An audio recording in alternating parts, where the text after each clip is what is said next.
Episode 7, Final Challenge. Disprove the Trinity in Deuteronomy 6:4. We've now examined every angle of Deuteronomy 6:4, the Shema, the cornerstone of Jewish monotheism, and what we've uncovered is not a contradiction to the Trinity, but a confirmation of it. The final challenge is simple yet profound. Can skeptics and non-believers disprove the Trinitarian implications hidden in this verse? Let's recap the irrefutable evidence, the word echad. This Hebrew word for one denotes a compound unity, not an absolute singularity. It is used for one flesh, Genesis 2:24, one cluster of grapes, Numbers 13:23, and one day made up of evening and morning, Genesis chapter 1:5. It is never used to enforce solitary singularity. That word is yachid, which is never applied to God.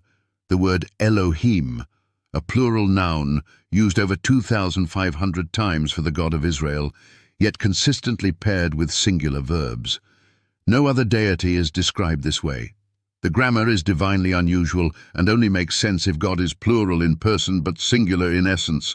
The triple divine structure, the Shema says, Yisrael our Elohim, Yisrael is one.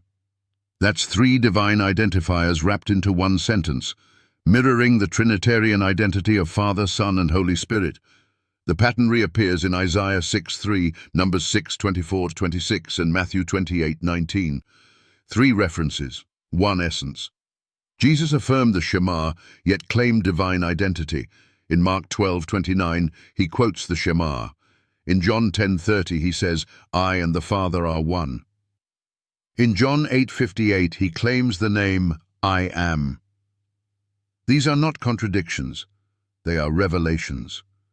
Jesus didn't deny the oneness of God, he declared his place within it. Jewish writings reflect divine plurality. The Zohar speaks of three heads that are one.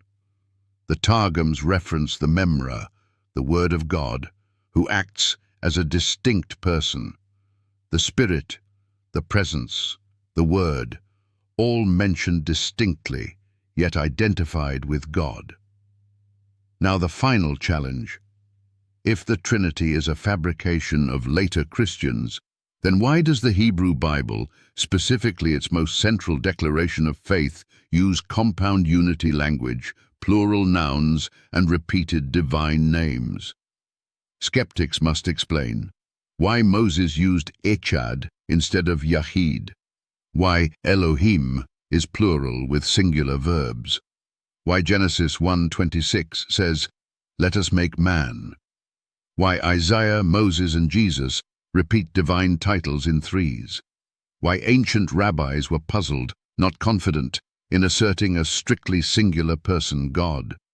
You can't erase this evidence. You can't redact the Hebrew.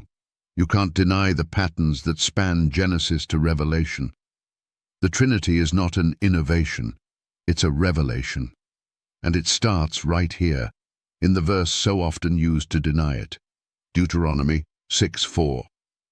To the skeptic, the priest, the imam, and the scholar, we don't ask you to believe blindly, we ask you to prove us wrong. Disprove the Trinity using Scripture alone. Show us where echad means solitary one. Show us where Elohim is denied as plural in nature. Show us how Jesus could quote the Shema, then accept worship as God without contradiction. You won't find it. The Shema is not a denial of the Trinity. It is its divine seed. The Trinity is planted in Deuteronomy, and it blossoms in the Gospels. The Lord our God, the Lord is one. Amen.